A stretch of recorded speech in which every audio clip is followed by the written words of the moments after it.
Hey guys, welcome back to my channel smile with Supu. ఈరోజు మనకి last exam అనమాట. ఇప్పటి వరకు అన్ని ఎగ్జామ్స్ మంచిగా క్లియర్డ్, ఇది కూడా క్లియర్ అవ్వాలని దేవుడిని మొక్కుకుంటున్నాను. So let's see you in the college.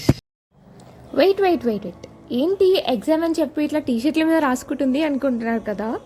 ఏం లేదండి, ఎగ్జామ్ ఆఫ్టర్నూన్ ఉండే మాకు, అండ్ దాని తర్వాత ఒక 2 hours మాకు ఇచ్చారు సిగ్నేచర్ డే అని.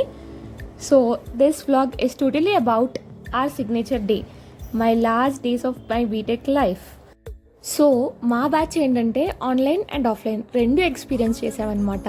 అందరిలాగా the first day of college నేను ఇక్కడ కూర్చోవచ్చా వెళ్ళి అని అడగలేదు మేము ఎవ్వరికి, ఎందుకంటే మా ఫస్ట్ డే ఆఫ్ కాలేజే ఎగ్జామ్ మిడ్ ఎగ్జామ్తో స్టార్ట్ అయింది. అండ్ నా ఫస్ట్ డైలాగ్ ఏంటంటే, నువ్వు నాకు చూపిస్తావా ఎగ్జామ్లో, నేను అడిగితే చూపిస్తావా. అండ్ మీ బెస్ట్ ఫ్రెండ్తో మీకు జరిగిన ఫస్ట్ కాన్వర్సేషన్ ఏంటో కూడా కమెంట్ చేయండి, నేను తెలుసుకుంటాను. అందరిలాగే హ్యాపీ డేస్ మూవీ చూసి మంచి ఎక్స్పెక్టేషన్స్తో వెళ్ళాను, కానీ రియాలిటీతో బయటకు వచ్చాను. కానీ ఏది ఏమైనా నా బీటెక్ లైఫ్లో అన్నీ ఉండే, లైక్ హ్యాపీనెస్, ఎమోషన్, సాడ్నెస్ అన్నీ.